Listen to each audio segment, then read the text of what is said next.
Ladies and gentlemen, welcome to the FromTheBackTee's podcast. Is that right? Ladies and gentlemen, welcome to the FromTheBackTee's podcast. I am your co-host, Jerry Lou. And before we get to our filthy business, it is my great pleasure, nay honor, to bring in our co-host, my other better half, but at the same time, he is our CEO, founder, creator, HMFIC for FromTheBackTee's, which is our website.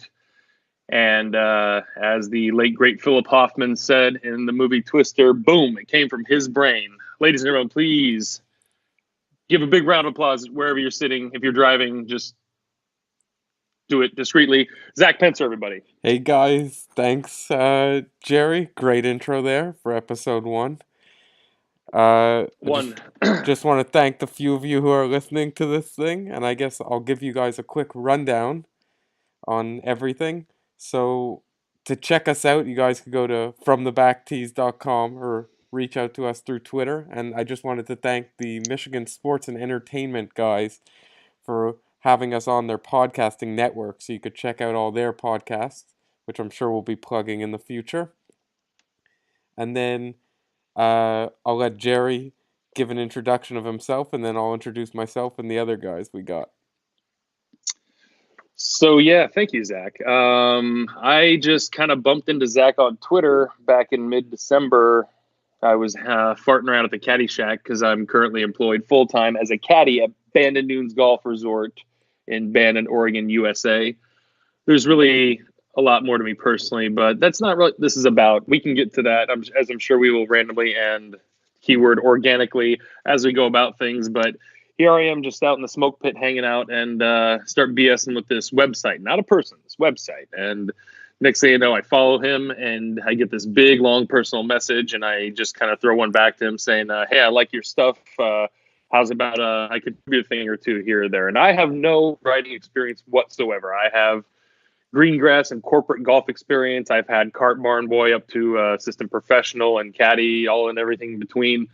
But when it came to writing, nothing save for a creative writing class I took as a junior in high school. And I really kind of took that just because I needed to fill up time. But Zach was nice enough to bring me on. And then I think it was about 2 weeks into it. I forget how the context of the conversation it came up, but he just essentially said, hey, well, it's just you and me in this. So that kind of took me, it kind of shocked me. It kind of blew me away in a good regard, but it also made sure that I don't screw around too hard and make sure we're dedicated and stay in our lane on this. So, but I guess I was number 2 to your Dr. Evil. And who else do we got on our squad? So yeah, we got, I guess for myself, I'm from Montreal, Quebec, Canada, way up north, way too cold this time of year. And we got our in-house tiger expert. We got Nolan. He's out in Portland, pretty close to you. Then we got... Yeah, that's 5 hours south of me, as a matter of fact. Yeah, not too bad. Then we got our... Or north of me, I'm sorry. Our Kiwi Craig, who's living in Ireland. He's writing a lot of the tournament reviews, as you guys could see. And then, last but not least, we have Shane from my country of Canada. He's from New Brunswick, and he's writing a lot of editorial stuff, a lot of interesting articles for sure. I know last week he wrote one on all the guys who had been ranked number 1 in the world, and he ranked them. Found that very interesting, and we're going to all be churning out. As they'd say, it was a smashing piece across the pond there. Yeah, exactly. So, and also, folks, bear with us. We've never podcasted before. At least I haven't. I don't think Zach has. We're doing this over Skype. Like, I just took a picture of my digs. My podcast studio over here is on my dryer. I'm sitting on a little bar stool and with everything laid out on top of it. That's my studio going here. But essentially, we know that we're going to have music. We're going to have segment formatting. We're going to have some sexy segues and bumper music and intros and outros and all sorts of things like that. But we do want to hit the ground running with basically, I don't want to use the term mission statement ever, but our vision for what we want to do for everybody. And also at the same time, we want to include everybody on the ground floor right away. But Zach, I want to ask you before we get into really golf related stuff, because that's why we're here, is what's your relationship with podcasts, really? So I guess I've been a pretty big fan of podcasts the last few years. I guess sports-wise, I guess I'm a pretty big Barstool sports fan, and that's, I guess, where the edginess comes from and the humor. And then, of course, I listen to Joe Rogan, and I guess those guys, they take up a huge amount of time. So, how about you? They that's a lot of content from those guys. I'd say it probably takes up about 50% of what you can just get on a weekly basis. Yeah. I've dabbled with Joe Rogan a little bit. I've been listening to podcasts for about 9-10 years now, and I've been kind of listening to Adam Carolla since day one. And that was just based off a recommendation from an ESPN author.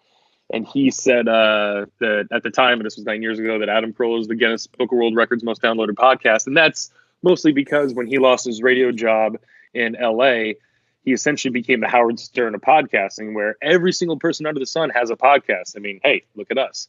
But everyone does it like once or twice a week. He does it 5 days a week, and he's been doing that 52 weeks for the past 10 years. So, excuse me. His shows are like 2 1-hour segments. They got lots of advertising. It's real slick, real sexy. But I'm one of those guys who always lived with like an earbud in, always listening to podcasts or sports radio. And when it came to golf, there really just wasn't. I don't want to be too brazen. I don't want to overlook anybody, and I'm a fraud. I'm not saying I'm better than anyone else, but there certainly wasn't anyone who just hit it in between. Like, I like Barstool, but at least their admitted like self-ignorance they're self-aware of it, so to speak. But at the same time, they lead so many people astray casually with information that just enrages me that I can't listen anymore. And then on the flip side, you got the no laying up guys who are amazing. I love those guys, but they're more so like on the hipster side of things, where the second they invent a term and then you try and chirp it back at them the next week, they're already like rolling their eyes and saying they're over it. Like, they're so smug with their golf, which I enjoy because they're intellectual at it. But I mean, there's just got to be something right in between. I mean, and I figure no better than like just taking an average approach at it from our perspective. Also, considering this is our first podcast, we have quote unquote like fan/listener questions we want to get to at the end. I mean, I don't think too many people will be able to say they can do that on their first podcast ever, but we got a few from Twitter, and then I got one from Facebook myself here. So I guess before you get to that, I'd point out this is actually not our first podcast. It's our second podcast. The first one, we don't have much audio. well, we have half the audio, and I deleted my copy because, yes, correct. So we're going to try and give this to you weekly, and obviously it helps if we drop it anywhere between a Monday, Tuesday, or Wednesday between the ending and the beginning of each golf tournament. So last night, myself and Mr. Pencer here got on Skype and proceeded to record our first podcast ever, and we even advertised it. Everything went swimmingly. We hit our nut on the time, and everything went perfect. And I even admitted, I'm like, hey, not bad considering this is the third time he and I have ever really dialogued, not counting like text message or Twitter. And then he sends me the file, and he was just talking to himself. Really, I mean, it was very one-sided. He didn't get any argument to anything he said. I mean, No, I thought he was taking a nap half the time, honestly. No input. And yeah, no co-host. Your co-host wasn't even there. No, exactly. But that'll be. I still have the copy, so one day, if people want to listen to my one-sided conversation, we got that. And you know what? I mean, we know that we can edit and change things in the end, but the best part was, because I mean, not that we have to do it this way. Organic is always my code word to everything. We just kind of rolled the tape and then just kept going for 45, 60 minutes and then just stopped tape. Like, we didn't have to like do a whole like, wait, stop, I got nervous, or wait, I don't know what to talk about. Or like, I do remember distinctly my brain freezing up at one point, and I just kind of sat there like looking at you like, yeah. I was like Paul Rudd forgetting Sarah Marshall. I'm just like, Kunu, go get help. I'm like, yeah. Yeah, a lot of respect to these podcasters. Once you do it yourself, you realize it's not so easy. And that's also the key word you said there is yourself. Is I know there's going to be a lot of criticism and a lot of counter opinion or whatever based off of what we say, and I'm okay with that. I ultimately look at this as going to be a lot of fun, a learning process, and therapeutic and cathartic for at least us. I mean, and if anyone else, like, I mean, it can be what it can be. Like you said, even if we only have 10 people on the ground floor and that's the only floor of our building, well, so be it. I mean, that's we'll have a good time. And you people out there know who you are, Captain Kramer. That's right. We'll give you guys the best product. So, anywho, we're going to try and, so this is Tuesday. We record an episode last night. And so this is like episode 1.5. And we just got done having the Arnold Palmer Invitational where Frankie Fievel Molinari there got Nice little 8 under, stole the victory, and Fuego. was starting to become, if you're not named Tiger Woods or Matt Every or Chad Campbell or one other American I can't think of right now, you have to be international this century to win that tournament. Otherwise, you're not allowed, evidently. So, I mean, and if I saw a great poll on Twitter actually just today that was saying like, what's Rory's problem? And there were 4 choices on there, and one of them wasn't can't putt. And I'm like, that's all it is. He just has a little He just bogey can't putt. putt right now. He hits it close That's every time. Oh my God, he is aces. Like he's not choking. I don't even know what to call it. Maybe it is choking. I don't know. I just look at it like, oh, he's just, if you're 2 inches off the whole time, you're tapping in for par instead. If you're just that far off, and he's just that far off all the time. I mean, but anywho, we're not gonna. That's probably all we're gonna cover from the Arnold Palmer. We'll give you a quick shakedown of the Players Championship at Sawgrass. Then we'll, like I said, get to those listener/fan email questions, what have you. Real quick, how can our fans listen to us? There's so many podcasting platforms out there, and you can just throw it up on iTunes just like willy-nilly or whatever. We have a good partnership with, you said, that Michigan Sports Entertainment Company.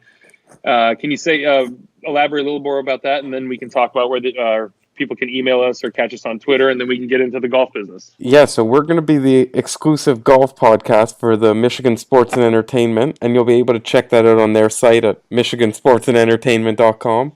And then as well, we're obviously keeping it in-house, so you'll be able to find it on FromTheBackTee's.com. We're going to have a whole category just for podcasts and media. And then, not this episode, but next week, we're going to have it up on iTunes and Spotify, where you'll be able to find it under the From the Back Tees page. And that should make it a lot easier for people to subscribe and see what the new one as it comes out each week. And that won't be an issue, I take it, for people who, because obviously we want people to listen to the material before the tournament kicks off. I mean, yeah, it'll be out by Wednesday. I don't want to make my picks and then they become public on Sunday. I mean, that would be a great world to live in, but that's just not what we do here. Yeah, that would be nice, and we could edit them, I had Molinari last week. No biggie. Yeah. See, I thought I mentioned him, but I didn't. I remember seeing him I remember when I was projecting, honest to goodness, I was projecting my top 10 through a certain type of algorithm I work, and I swear to God, he was in the top 10, and I just ignored him. I almost typed out loud, "Why is he in the top 10? Next!" And then, pow, he cracks off a 64 in the final round and just greases the field. And I don't know. I like Bay Hill though. I mean, aside from Riviera, Bay Hill is my favorite over and over. I mean, it was on a lot of Tiger Woods games on the PlayStation platform for Sony. It was on a lot of computer games, on desktop computer games in the mid to late 90s. That's where I learned it from, when you only had like choose from 4 courses. It was like all the Arnold Palmer courses, like some in Pennsylvania, some in Florida or something like that. But yeah, I dig the Arnold Palmer. I just I don't have cable TV. It's kind of a bummer right now, but it's one of the tournaments that I wish I didn't miss. Much unlike the tournament that's coming up, I don't care what people call it. 5th major, my Heineken. I don't think it's the 5th major. It's got the big purse, as we know, but yeah. Before we get there, though, I guess I have one question for you that I was wondering about the Arnold Palmer. Did you catch the DA points hole in one? I saw it in print. I didn't. Yeah, so he gave a little pose after it. Yeah, somebody was doing like not saying he became a GIF or a meme or something like that, but I mean it was. Oh God! Like his caddy was like, oh man, it was something about his caddy. I forget. Yeah, he gave some whole apology though, and I don't know about you, but to me that seems crazy that he had to apologize, like he was disrespecting the sport.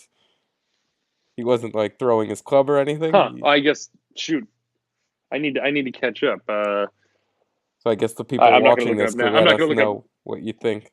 If I'm crazy for thinking.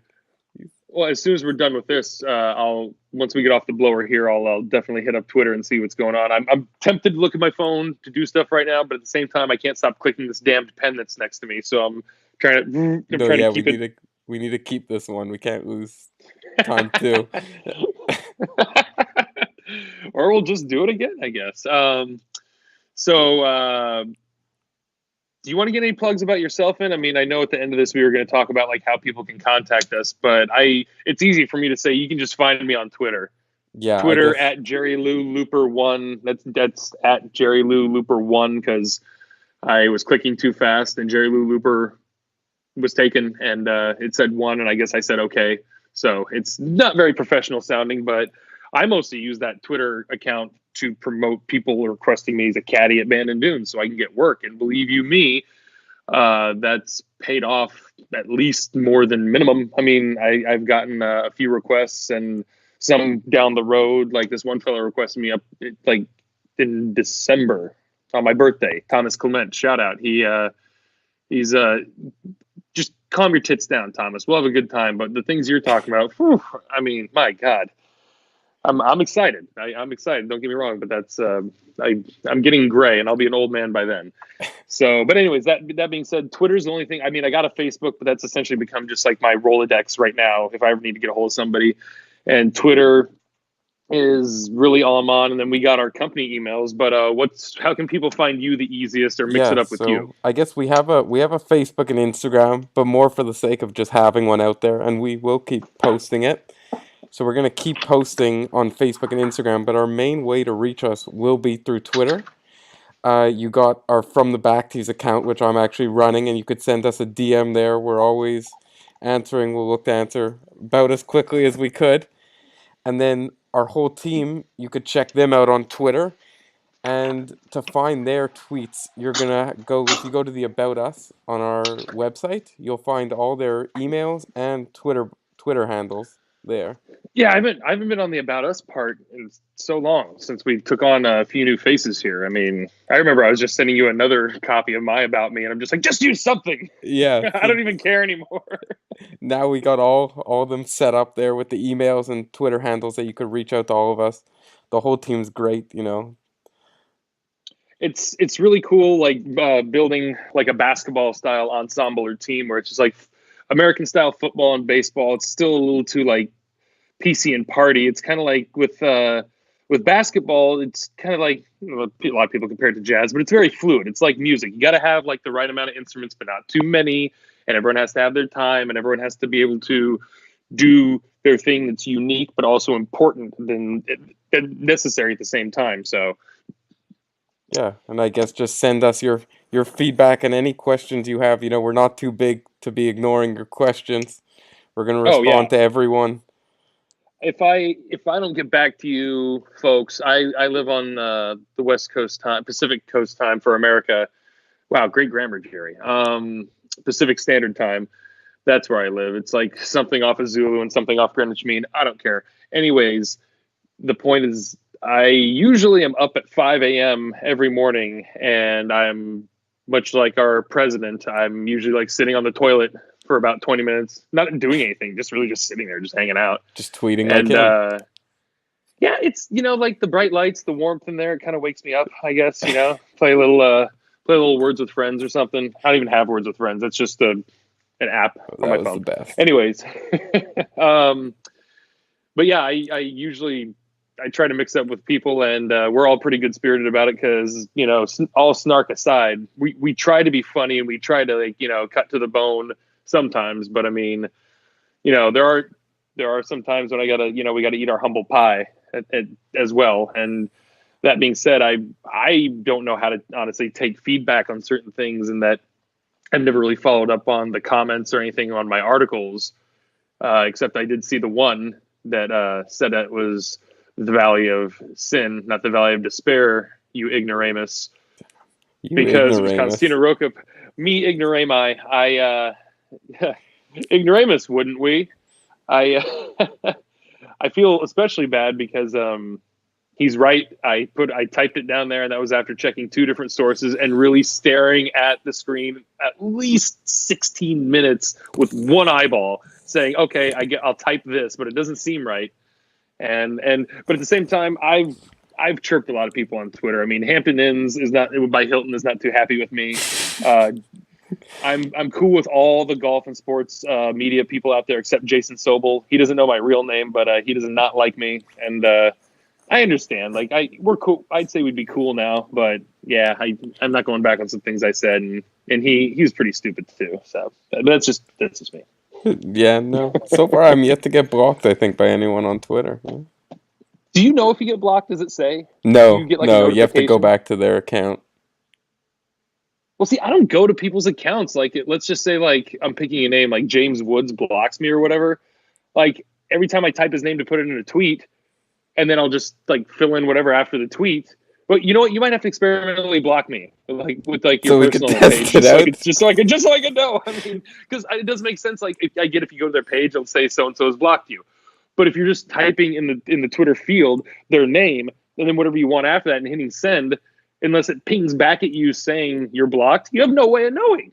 Yeah. Right? I mean, I'm assuming. I mean, that's why I like Twitter so much. It's just like a boilerplate, bare bones version of social media. I mean, I got my first Twitter account literally back like, oh God, just got out of service. In the OG days? It was fall 2009. Yeah, because I remember it was NFL Sunday. Jeez. I just woke up at this girl's house. She was really hungover, so she stayed in bed. And I found a pot brownie, and I'd never had a pot brownie before. And it was like 8 a.m. And from 8 a.m. to noon, I was like Pan from the Pixie Forest. I was dancing around. I was having a great time. All right, we still got our 1 minute weed segment this time around. We're back on. Hey, like it's the 21st century. I just won't ramble and rant tangentially. That's all. It doesn't matter what the topic is. It's just the directions. So, anything you want to get into before we get into? We have some picks here. We got some interesting info on TPC Sawgrass in I almost said California. In Florida. Florida. Ponte Vedra. Florida, California. Ponte Vedra. Well, I was about to stupidly say Sawgrass, Florida. I'm like, I know it's not Sawgrass, but I'm just going to call it Sawgrass, Florida. Yeah, I guess let's get right to it. So, they're really, by definition, I like to pick the long shots or whatever, and I love me some Matt Kuchar, but I hate to say it, he's this is a star-studded field. He's the longest shot at 40-1, and I don't know. I mean, depending on who you look at, some people call it 50-1, but Cooch is playing. He's already got 2 wins this season. Regardless of the L2 Can Sam thing or whatever, I don't care. The guy who has one of the most one-dimensional physical approaches to the game of golf, and he's in his mid-40s, and everything just screams dad minivan about him. His swing speed is up. I haven't even looked at the numbers. I'm just watching him. He's taking some mad swipes at the ball, and he's playing some hot golf. And spoiler alert, he could be one of my headliners for completing my best player without a major title because he could still win one. And we can get into how he should have won in Birkdale in 2015, but Jordan Spieth took a 45-minute drop, and that gave Kuchar arthritis sitting there in the fairway while he was taking a knee. So, I mean, Kuchar was on a roll, and Spieth's going to win more majors. But Matt Kuchar's the long shot. Other than that, I know you and I like Xander Schauffele at 28-1. That guy's a bulldog. I love Xander Schauffele.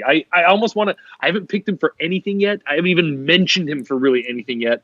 But I always want to because I don't want to like make it obvious. He always does it. He's top 15 every single week. I think 5 of the last 6. The guy's just nails. I mean, 2 wins. I really wanted him to make the Ryder Cup team, and God bless Tony Finau because that guy was a warrior for us and did great things and totally threw a fire blanket over Fleetwood. I mean, and kept him from having a perfect Ryder Cup. I mean, that was fun waking up and seeing that like, oh, Finau's beating Fleetwood 6-5. Thank you. Someone finally beat him. Well, it's like these 2 kids robbed our store, Molinari and Fleetwood, and as they run down the street, we have a wrench, and we can only throw it and knock one of them down, and we hit Fleetwood like, all right, we got one of the little shits. Because even though we were on the brink of losing the Ryder Cup for America in like 6 different matches, right when Phil tugged one into the water, like as soon as like the second ripple had dispersed, I don't even think the ball had made contact with the water yet. He already had his hat off and was shaking Molinari's hand, which was the official moment we lost the Ryder Cup, and more so made Molinari like the golfer of the year, winning the Open Championship and going 5-0 in the Ryder Cup. So that's sexy. Yeah, that's 5-0. Well, excuse me, 5-0-0. 5 whole points. I mean, with no negative margin. Oh my God, and the guy just plays. Why we're not picking him for Molinari for every major gets me. I mean, that guy for majors. I mean, because the guy is great at scrambling. That guy is, and that's what you need is like pars, getting up and down, not always hitting your target every single time, but just being gritty. And that schlubby little like Guido is gritty. Yeah. The U.S. Open coming up might fit his game pretty well. We'll Yeah, it could. I feel like his game really suits anywhere. He's not terribly long, but he keeps getting longer. Honestly, that switch to Callaway, and I've hit one of the epic flashes. It's a tremendous driver. That can only help his game. I mean, I don't know. It's anywho, but back to Xander Schauffele. He's this guy's a bulldog. I mean, you just can't count him out. He's a creative shot maker. He seems to be like thinking of new stuff each time, and he is so young, yet he looks like a 40-year-old insurance salesman from Honolulu. I mean, he looks Wow, he like a does have that mild-mannered Hawaiian look. middle-aged. He does. He looks like a middle-aged Hawaiian man. Yeah, and he just he won looks there. He might want to move there. he looks so mild-mannered and mature. I mean, and then he gets out there on the course and he's just a fighter pilot. I mean, I love him. So I'll tell you who I like, and then I'll tell you who my favorite is, and it's not an obvious in terms of, or like definitely the front runner. I'm just not going to go against my information on this one, but Justin Thomas is really standing out to me in this one because he's got a very tall left and right game that can really work there, and you just when somebody wants it, who's better? I mean, than say for Ian Poulter, when it's just like, I swear to God, like you put a gun to Justin Thomas's head and say, hit this shot, he'll do it. It's just, he has to put himself in that situation. Same thing happened to Poulter when they said he was going to lose his tour card. All of a sudden, the guy started hitting it out of the trees to within inches of the cup repeatedly. It's just like, this is some focus, man. It's within you. I mean, but ultimately, I got to go with my man, my favorite current golfer, not favorite golfer all time, but favorite current golfer, Dustin Johnson. I don't hate that. You can't bet against him. I think he's number 2 in the world now. Basically, I don't he's know up what his there every week.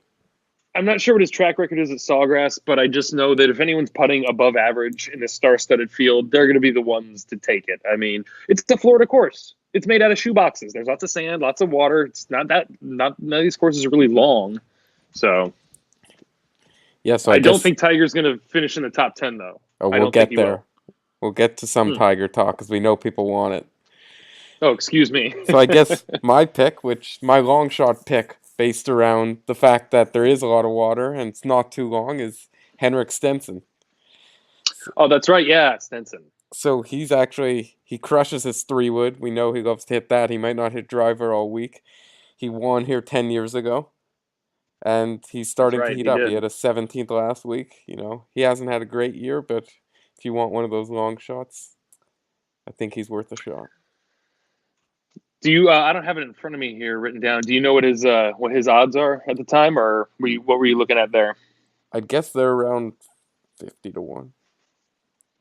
Hey, that's not bad. That's a pretty good neighborhood. That's definitely fair. We certainly haven't heard from him in about 3 years, and a lot of change ever since he and Philly Mick duked it out in the Open Championship that year. I regrettably missed every single shot of that Open. I was in Hawaii with my girlfriend, and I woke up that morning at like 7:55 local time, and I turned on the TV to be like, all right, last round of the British Open. And it was right when they were taking their hats off and shaking hands, and I didn't even see the score. I'm just like, oh, we missed it. And then they showed it was like the 2 rounds. I'm just like, Now I can't. That's fair though. I catch a lot of good moments in sports. I also miss a lot. Like when Phil swatted his putt back at the U.S. Open recently, I actually saw that like right when I turned that on. That happened 10 seconds after I turned on the TV. Like I got that kind of juju or whatever, but I don't know. Wow, I'm good, by the way. Guessed it, spot on, 50 to 1. Well, maybe you should. I could be a bookmaker. You lay $2 down on that 50 to 1, and your year's paid off in terms of playing the Keno numbers. Yeah, is it Canadian or American? I'm putting down. Oh, do you know what the exchange rate is? 2 Canadians about 2 Americans about 3 Canadian.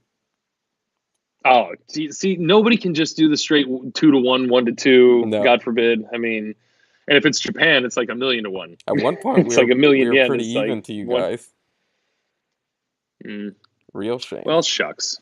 And then I guess we'll go to my pick to win. Although everyone's against him after all his top 5s and not being able to putt in the final round, I'm going to go with Rory. If I didn't pick Patrick Reed or Keegan Bradley last week, Rory was definitely in my crosshairs too. I mean, I was really surprised not to see his name amongst the top names last week. And then I scroll down on my app, and finally I just see like everyone's like under par, under par, under par, under par. And then there's this big fat E. And I'm just like, who didn't break par? And it was Rory. And I didn't even look anything up after that. I just rolled my eyes. I'm like, heaven forbid, Rory. I mean, I just didn't know what to. I mean, oh, the poor lad. Yeah, we're gonna need Craig to judge you on that Irish accent. See how it did. He's a Kiwi, and I don't think a lot of my Australian friends would appreciate me being associated with a Kiwi, and vice versa, I'm sure. But yeah, he speaks to a lot of Irish people, though. So I guess now's my perfect segue into my fun fact of Rory and why he's gonna win, because we all know it. As we know, he's the number 6 player in the world, and his last 6 tournaments, he's come top 6. So I think he has it. You heard it here first, folks. The roulette pick with all the numbers on the board adding up to 666. Yeah, I'm pretty sure that's some bad number, though. We're not religious men. Yeah. If we were, we wouldn't be picking Rory. You know what? No comment. So, yeah, Sawgrass is great. What do we got right after Sawgrass? What's our next tournament after that? Because the Valspar. That's right. Yeah, Valspar. It's gosh, they're moving Sawgrass up to it's up 2 months now, which I've seen the numbers. It's very, very skewed. It's like at least a 5-stroke. The winner is a 5-stroke lower on average winning overall, and the winner was average never being double digits under par on average. I mean, so that should be another thing to look for a line for out there for anyone is if there's something that could push the winner, maybe being 10 under par. I don't know. Phil seems to like the course. He said it's playing short and soft, but soft doesn't mean, it can be advantageous for people to go low. So it could be. I mean, yeah. So should we give your quick thoughts on Tiger? Because I know people want to hear it. Tiger Woods he's a great man. I know there's always really well. I've heard he's the de facto mayor of Jupiter, Florida, which is ironic because he's from California, but he knew how much money he was going to make and how the taxes are in Florida, so I don't blame him. He this whole first and foremost, I feel like I'm one of those like bipartisan Tiger supporters or like a Trump apologist or something like that, where he. You know how there's a Tiger fans and the people who root against him. I'm right in between where it's like I'm not a Tiger man, but I've never rooted against the guy because I love what he's done for the game. In my lifetime, nobody's done it. He's our Arnold Palmer in terms of growing the game. And I mean, yeah, I was a freshman in high school when he won his second major in 1999. And by the time I was leaving high school in 2003, that he was like 99 to 2004 was like the greatest 5-year stretch of any professional athlete ever. And I was like just obsessed with golf and watching it growing up and whatnot. But Tiger, his neck is okay. It's absolutely okay. I'm happy. He definitely went back to a rub and tug place or something like that to cover something up. I mean, he's, evidently, I heard Bob Kraft wasn't the biggest name that was on that list. And whether we hear what the bigger name is or not, honestly, if it's consensual, who gives a shit? Yeah, I think we all know. I think we could all guess who it is. Well, look, so long as if it wasn't that. Well, I don't want to call her a heifer. I never saw pictures of her, but she was a manager at a Friendlies, and I don't know if you know what a Friendlies is, but of course, it makes it. Okay, we'll see. Because in America, Friendlies is more of like an East Coast thing, not a West Coast thing. Like we have a lot of like the Mississippi River divides us on. There's Carl's Jr. and Hardee's, the same damn star, like same promotions and everything, but somewhere in the middle of the country it switches. And I'll admit the Hardee's beef tastes worse, but that's just me. But this whole.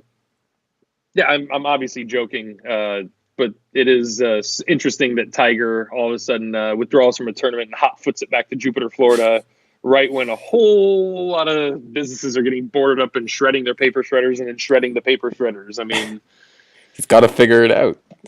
He's got business to tend to. Well, it's just sweet relief or release or both, either or. Yeah. So where do you have him this week? Give us a. I got him doing pretty good, but he's not in the top 10. He's just not in the top 10 for me. I could see maybe top 15, possibly. I don't want to really put too much of a bracket on it because last time I picked something that's closely, I didn't get paid off. In that when in the Tiger Woods Phil Mickelson match, I was watching the with my boy Cooper, and we each had $20 in ones, and we were just making bets constantly back and forth. And on the very first hole, I said, well, to start things off, he said, like, I got Tiger. I'm like, well, I guess I got Phil then. So you got to give me 2-1 at least. I'm like, come on, work with me here. And he was just a stick in the mud. And on the very first hole, I said, I bet you Phil hits it within 10 feet. And he's like, I bet you he hits it within 7 feet. And I'm just like, so hold on. I'm predicting for him to hit it close, but not really close. I mean, and not far away. And so you should be paying me off 25-1, sucker. Sure. Lo and behold, Phil Mickelson hit it to like 9 feet, 1 inch. And I just looked at it. I wanted to punch him in the side of the head so hard. I mean, and punch myself. But I mean, so I don't want to call it like this, but it's like I see Tiger finishing in the top 11 to top 15, really. I mean, I still want to see him play 4 rounds healthy. I want to see him play several tournaments in a row healthy. I want to see him make cuts. That's about it. We know he has the potential to win between his surging up at the Open Championship last year and the Tour Championship itself. We know it's within Tiger. I certainly have always been an advocate of saying, will he win another major? Yes. Will he win any more after that? Probably not. That's just my take on it, though. What about you? Yeah, so I sort of consider Tiger as one of the 15 best players in the world. I don't think he's going back to his 10-win seasons, where he's winning every second tournament.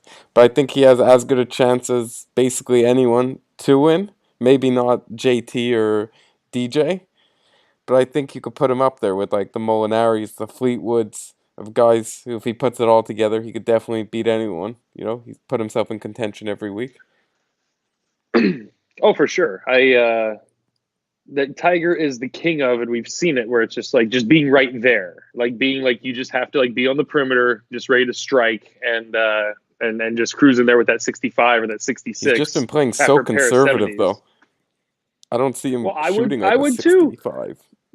Man, he must be like, I bet you ever since like this whole, and by scandal broke, I don't mean the Elon thing, because let's be honest. And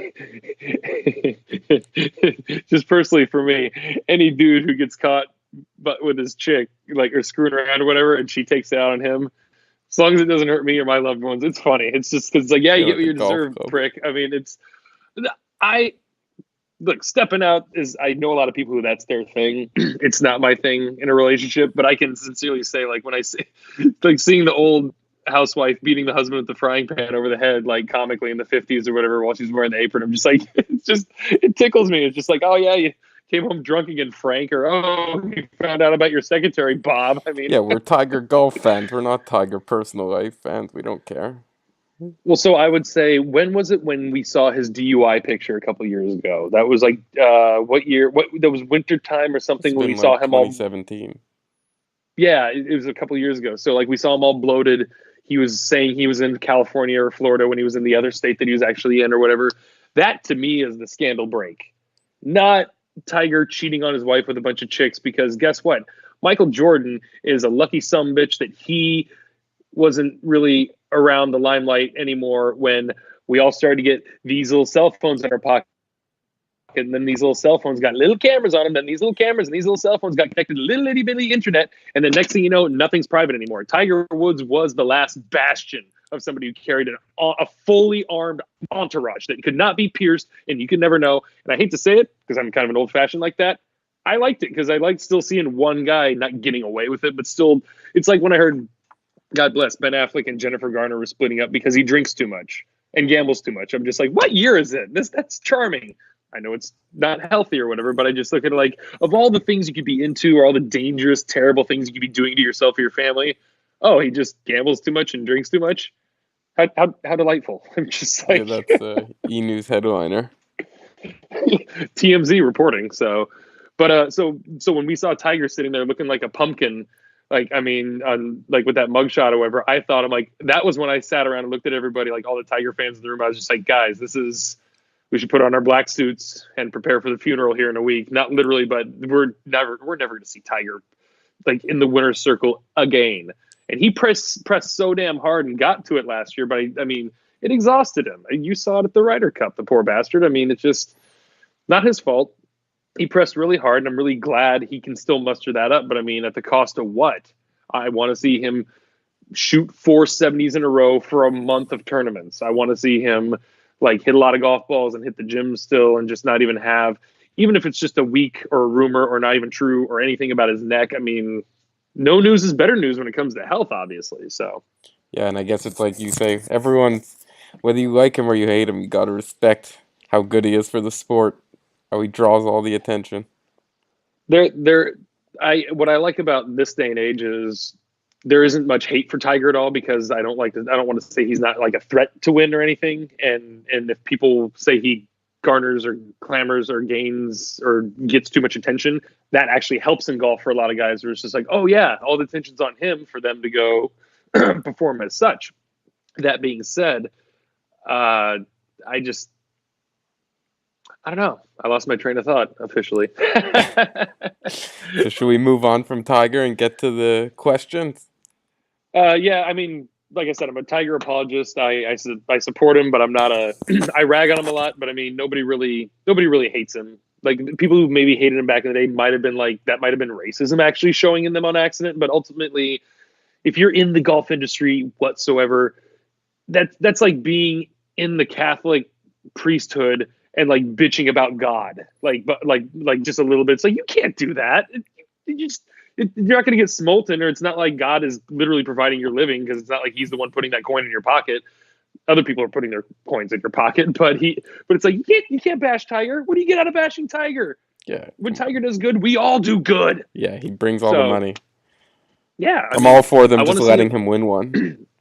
I want to see him. Okay, well, here's a question for you, real quick. This is kind of like a Tiger and Phil question. I've had this more geared around Phil, but it can apply to Tiger too. I've asked a few people, do you see Tiger Woods or Phil Mickelson ever teeing it up in a senior, I'm going to call it a quote, senior tour event, the Champions Tour? I say hard no. I could Why see Phil. would they ever I even thought about, I thought about this question thinking of Phil singularly in mind, and I thought, there's no way. If Phil thinks he can compete, he will be on, or try to be on, the PGA Tour, or ceremoniously like Sam Snead or whatever. But there is nothing to gain for either one of them to tee it up in the Champions Tour. Champions Tour has everything to gain, but those two, I don't think so. Yeah, I mean, I could see them wanting to competing play. till they're 55. They can compete till they're 55 on PGA Tour. But Champions Tour, no, there's no point. As Jerry Seinfeld would say, no point. Yeah, Tiger, I see no way he wants to compete on the Champions Tour. But Phil, maybe he's 60, realizes he can't compete at all. I could no. Well, that's the thing. Phil will quit. I know him. I've been around him a lot. I wouldn't say I know him personally. Like, we're not on a first name basis, but I mean, I've been around him a lot. That I've seen a lot of his attitude and his mannerisms, and he's a sweet dude. But he knows his limitations and he knows reality. But he also knows that you can raise your limitations. Like, he's starting to do the Tom Brady thing with that whole, like, they had the recipe for that, like, walking around drinking like at the putting green before every tournament or whatever, and he even like posted the recipe. It's just like, yeah, he's trying to reinvigorate his body. He's probably drinking less. Like, I mean, no strawberries, just all sorts of stuff. Yeah.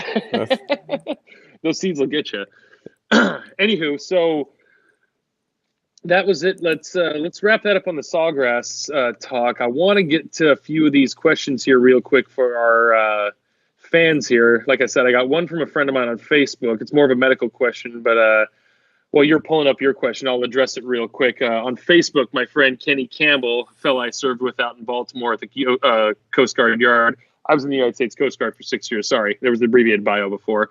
And he and I had the pleasure of being stationed out in Baltimore together, and now he's a Baltimore City police officer, and I know how rough that is. So God bless you, buddy. I used to drive by headquarters a lot living on Baltimore Street, and that is a hellhole of a place to work and live in. And that was before all the riots. That was like 12 years ago. But his son, and if it's his son, Camden, how you doing, Cam?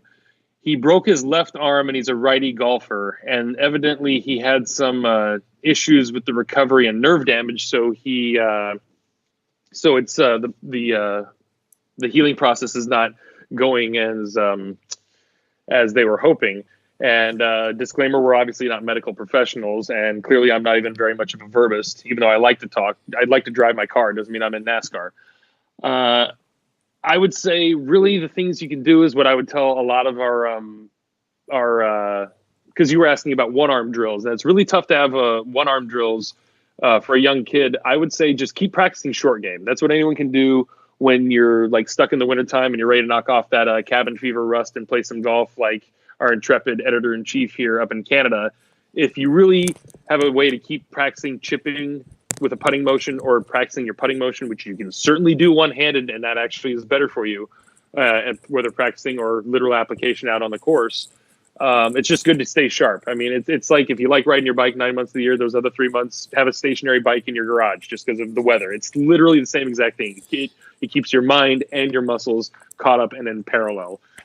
Zach, what do you got for a question? You said you got a. So I had two we got on Twitter, and then because we had an extra day, we got a reload of another question. So what do you got over there? So I got a question from Matthew McCaution at Matthew McCaution. So he said he was wondering if we could talk about the hardest collapse to rewatch in major history. For him, it was Phil and Wingfoot. Yeah, that was. See, and we have. I hate to say it, we kind of have the benefit of hindsight that makes me feel more somber about that. Almost to be like it almost that U.S. Open at Wingfoot felt like a funeral then, and it still feels like a funeral now. Where it's just kind of like, Jesus, is this going to be what Phil's one ghost he can't capture and vaporize and put into the big trap in the basement of the Ghostbusters place? No, the U.S. Open's my favorite tournament. It's the sexiest looking trophy out of them all. You have to beat the toughest course in the craziest conditions. I mean, it's always been my favorite. Kind of crazy that it's the one that Phil might never get. I was also on record as saying Phil will never, ever, ever, ever win an Open Championship before, and he won one and damn near won another. I mean, and he's been playing a lot better there. But what are your thoughts on Phil, or what's your favorite? I hate to use these words consecutive in a sentence. What's your favorite meltdown, Zachary Pencer? What say you? So I would go with something a bit more recent. It would be the 2010 PGA Championship at Whistling Straits. That was where DJ, as many people famously know, hit his drive into some dirt that it seemed like. All the fans circled it. He hit out of it, put his club down, and then after signing his scorecard, found out that was a bunker. And he had a 2-stroke penalty, which cost him a spot in the playoff. Yeah, I was at a Tom Petty concert when that happened, and I remember kind of catching it on my phone. And that was very, very, very, very... I'm glad I wasn't watching because I probably would have gotten very physically violent with the inanimate objects in the room. Well, but that's DJ though. Like, I have it on good authority that the only time DJ has ever really showed emotion ever was the very next morning after 2015 U.S. Open in Chambers Bay, after he 3-wiggled the last green to not be in the playoff and not win the U.S. Open from Justin. That could be another one. Excuse me, from Jordan Spieth. Yeah, well, that's. Meltdown is, I think, more of a bigger thing, but DJ's on the record the very next morning he was going to play golf with a friend, and he put his clubs in the trunk and closed the trunk lid and said to his friend, he's like, man, did I play good yesterday or what? Shit. And then he got in the car and left. And on the record, from all his friends and everyone in his close cabal and circle or whatever, that's the only time he's ever talked about anything that hasn't happened, like anything that's happened yesterday or golf related or whatever. And his thought was he just kind of would smack you on the ass and be like, oh man, that was close. That was his approach. I mean, yeah, when he opens his mouth, that was it. And another reason why I love him. But for me, I almost wanted to say John Daly's 18 at the 6th hole at Bay Hill. Did you happen to catch any? Did he run many highlights of this? I was just rewatching those highlights. You hadn't even mentioned that to me before. It's funny, though. I don't know. It came up on YouTube, and I started rewatching that. That's something. His 18 drives in the water. Well, first of all, it was the one drive, which when you look at the line, it's like, I could see his dumbass, thinking he could make it. And it didn't almost, but whatever.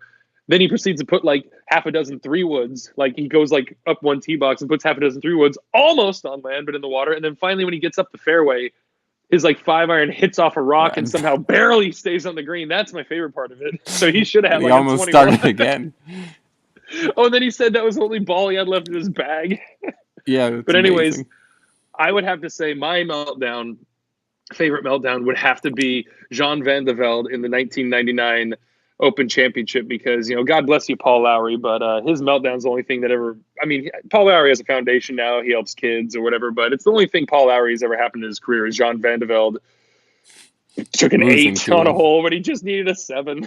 I mean, it was a great hole. He was playing with Craig Perry, who holed out from the bunker for a birdie, to finish one shot out of the playoff or whatever. I mean, it was just, and Van de Velde was just this like swashbuckling Frenchman who just was hitting his drives just like all over the place, but he was hitting them good.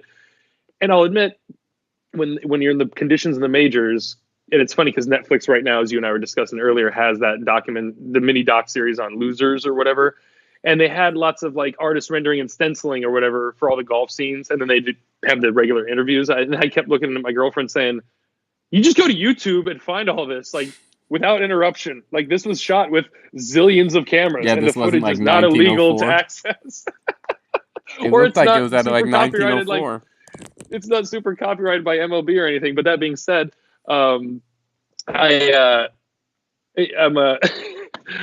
watching, and like when he's in the grass there, the one where he hits the shot into the water, part of me is just thinking like, come on, be a man. The grass can't be that bad, or you take a drop. I have never met a lie I haven't liked. Like that's one of the things I like about playing at all our courses at Bandon Dunes is there's lots of bunkers.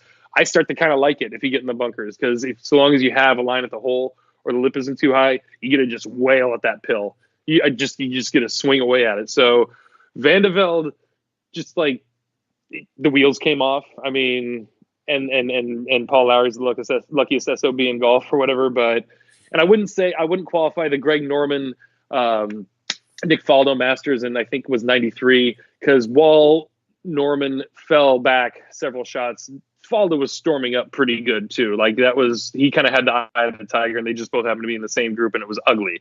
So yeah, it's the 1999 Open Championship. We're coming up on the 20th anniversary of it, so I'm sure we're going to be hearing about that a lot come TV time. But the Euros or the Brits or whatever you want to call them, sorry Yanks, I'll call you Yanks. They might have more tact and they might not talk about it as much. So, anywho, I got a couple questions here. One of them we can both kibitz about for a second. Then one of them is more caddy oriented and a really good question. But this one comes from, and I apologize if I butcher the names here at all. I won't spell too many, but it's from Emlyn O'Reilly, and the Twitter handle is @RileyEmlyn. And we said, what would you like us to talk about? Or we got a question for us. And they said, some of the new rule changes and how the pros can't even get them right. I'm sure we're mostly talking about a la Senor Ricardo Fowler, who, I mean, it's even the caddies like getting busted for standing behind their golfers. I just chalk it up to like the flag stick thing or dropping the ball from your shoulder. It's muscle memory. These are the growing pains we're going to see for the first year or two. People just making mistakes. I see it casually at the resort every day, and we see it on the PGA Tour every day. So, I mean, I cut them some slack. We can go off about the new rule changes and how there should be different sets of rule changes and how it's meant to speed up the game, but it's really not going to speed up the part of the game that we're paying attention to. But what say you? Yeah, so I think Ricky's clearly getting screwed by it. Maybe, as you mentioned before, about it's just that he's on TV all the time, so it seems like... Or maybe he needs to pay more attention. Hello, Ricky, there's 140 other dudes who clearly aren't doing this every week. Yeah, exactly. Or anybody else who's, like, messing up. I mean... But I think it's turning into a circus now with the players are going after, like, Justin Thomas is going after the USGA for not booking him for some appointment. And oh, well, no, that's more so the USGA. I think whoever was running their Twitter account that day, it was their first day on the job and maybe their first day in Twitter or something. Well, they might be on probation right now. They might be at home on like early paid leave or something or whatever. But that being said, like the USGA essentially just came out and said something, and Justin Thomas like kind of looked around and was like, no, that didn't happen at all whatsoever. And the USGA has kind of recanted, and they both talked since then. But it's just kind of like, it was like a blatant, it's like this AOC stuff that Cortez chick or whatever. It's like, she's got some really stupid tweets out there that she hasn't deleted that are like very, very, very like, I'm not the best grammatically, but she's factually incorrect on casual analogies. Like I am, except I'm not a politician. I'm just some dickhead talking on top of my dryer here. I mean, it's... Yeah, but I'd say I also like the flag rule. I like it because you got a lot of casual players. I feel like it's definitely faster when I'm out there. People are leaving it in. And honestly, it makes a little difference when you can't make a putt over 10 feet. I think it makes no difference for me. And that is something a lot of people also don't understand. I apologize. It's starting to rain really hard outside if it's coming over the mics. But the flag stick being in, like, it really depends on what the flag stick's made out of. And places like Bandon Dunes Golf Resort and Augusta National or whatever, those metal flags, it's not good when you hit the stick. It is not good. Like It pops back out. because when you hit a fiberglass stick, there's a certain amount of deadening of the inertia and the momentum that kind of just like everyone needs to get off Bryson DeChambeau's sack, because the reason why anyone hates him is because he just thought of it before you did. That's all. Oh, for Case in sure. point, when he was in the Ryder Cup, when he was spritzing his range balls with water to simulate dew, half the Twitter sphere blew up because they're just like, "Oh, look at this guy! Look at this guy!" I'm like, "What do you get upset about? You're just mad because we haven't done that. You didn't think to do that first. You weren't curious enough. It's not that he's a brainiac. He just is doing stuff. Yeah, That's all." realizes he's When I saw making him, millions. when I One saw him use shot. the compass on the green book, I was just like, "Oh, that's a brilliant idea. I don't know how you'd use a compass, but I never thought to use a compass. Good on you, Bryson." And a week later, it's illegalized. I'm like, "What the hell is going on here?" I mean, it's turning into the NFL no fun league, the PGA Tour. I mean, or is this just us in this day and age having to bitch about something? I don't know. Yeah, I respect it. Anywho, Finding any edge you could. so we're almost up to an hour here, so I'm gonna wrap this up with one last Twitter question. This one is specifically, I guess not for me, just because I'm the only caddy here who's on the podcast currently, but this subject is from the chairman at Bunker National, and it's how to break the ice with a caddy when you've never used one. Just it's kind of like, it's like picking up a stray dog. No, not stray dog, excuse me, like a Way rescue to put dog or yourself whatever. at a high standard. No, that was an accident. It's gonna get better. Trust me, it can only get better from a stray dog. And trust me, if you've seen half the guys I work with, that's not too ill-fitting. Jerry Lou bio but once called himself a stray dog. it's like getting a rescue dog, where it's just like, well, yeah, it's gonna be an introduction and tentative and awkward or whatever. But the more casual and comfortable you are, the better it is. Honestly, I would say from my perspective, we're a lot of good caddies who could figure out what we're gonna have a level of fun with the golf or whatever. The quicker we can figure out your level of sense of humor, whether it's like, do you curse, do you smoke, do you like quote a lot of movies or whatever, we can get bumping right off the bat. That's pretty much it. But I don't want to say like, oh, you think you're nervous getting a caddy for the first time? I mean, they could be feeling it the same way. It's like, it's Works just both ways.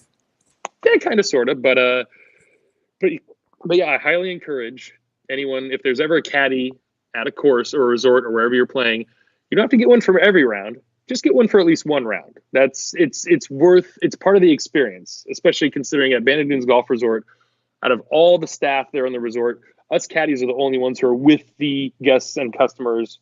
Like, your waiter isn't standing next to you for 5 hours. Like, the maitre d', the concierge, front desk, pro shop, the pros, the shuttle drivers, everyone's with you in these tiny little bits. But if you get the caddy, yeah, you might get a stupid caddy or whatever, but it's like, you might just, you could get like some weird local dude like me or whatever, and just like, you could have good stories, whatever. It's worth the experience. It's more than just somebody carrying your bag. And my favorite part about being a caddy, honestly, is just telling people where to hit it when they wouldn't think that's where you're supposed to. But then technically my job's done after that. Next time you come back, if that's what my most valuable asset is, you don't need me anymore if you remember. But I mean, it becomes an experience. Like my boy, Brian Trowbridge, shout out. He's a sweet dude. I got him randomly for a job late December. It was the third time he came in the month of December. And it was funny, like, out of 12 caddies, he just requested me and this girl caddy. Yes, they exist. And like, ever since they've been coming back, he keeps requesting me. Like, I'm like working for him and his dad when they come to town. He's hooking me up with a sweet Jones golf bag with Putt Bateman stitched on the side of it, which is a takeoff of Pat Bateman, because he thinks I look like Christian Bale from American Psycho. So, like, on the second tee, he's just like, dude, my caddy looks like Christian Bale from American Psycho. He's like taking pictures and stuff, and the other golfer in the group's like saying, "Say I'm Batman," and things like that. And but I like the guy because I'll make this quick. Somebody got to me early, and the girl caddy, and she told me her name's AK, and she said, oh, he's a +2 handicap, and he mostly reads his own putts. And I'm just like, oh, nice. So for the first 6 holes, I just sat back and I proceeded to watch him get 3 birdies, 2 pars, and a bogey. And after the 6th hole, we're walking up the green. He smacks me on the ass really hard. He's like, man, we're reading these putts good. And I'm just like, that's amazing. Yep, we sure are. You were crushing it. And then we just broed out really hard from there. So yeah, Brian Trowbridge, can't wait to see your ass again. But even though I got a picture of it on my phone, because you told me these guys, there's 12 of them that came down, and they all had to get like a picture with Ghost Tree in the background, all of them dropping trowel. These guys are animals.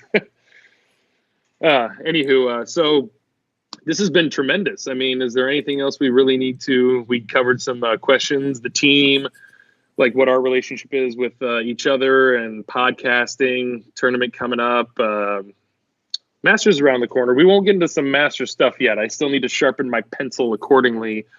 But I guess starting next week we're going to be giving more of a rundown on the week prior's event. Since this was the first one, we decided not to give any last week's preview or last week's recap, or not much of one. And we're going to be previewing the next week, and then we're also just going to be talking golf, talking what's going on. As Jerry mentioned before, we're going to be coming up with some segments. We'll put in some cool music. We'll get there. Yeah, it's you guys have already told us a little bit on social media. We know it's a learning curve, and we just hope to stick it out long enough. You don't have to. I mean, I've tried things and not liked them. I've ditched things before too. I deleted and unsubscribed to Barstool Foreplay Podcast, Barstool Sports midway through a podcast. I'm just like, F this, done. Just so I mean, I get it. There's a lot of hate out there, but yeah, this is hopefully going to be nothing short of a good time for anyone who wants it to be. Yeah, exactly. And I guess help spread the word, people you know. How can once again, how can people hear this, or what is the best way to get subscribed? Or I know it's going to take some time, but take it away, Zach. So the best way to subscribe will be next week. You'll be able to go on iTunes or Spotify and subscribe to the podcast as you would any other podcast. You'll also be able to check it out on our site. We're going to have a link to play it directly there, as well as the MichiganSportsAndEntertainment.com link.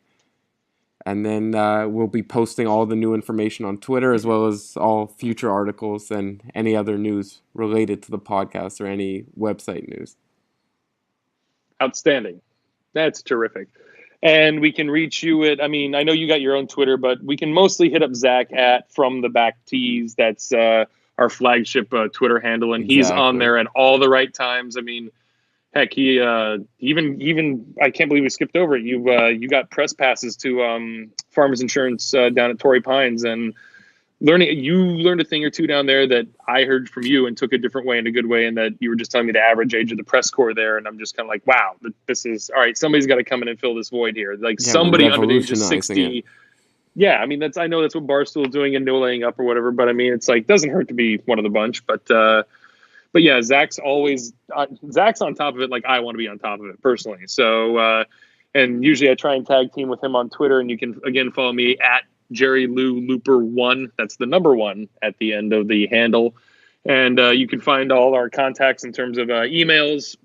If you want to hit us up on via email with questions, topic segments, ideas, fun stuff. I'm in the middle of writing a big 3-piece article about the best player without a major. You can already find the honorable mentions piece. I'm working on the internationals piece, and then the third part is going to be the Americans, and the third part's probably also going to have essentially who I think is really the best, or the best 2 players without a major, because one of them is not going to win a major and one of them still could. So yeah, the website is the hub.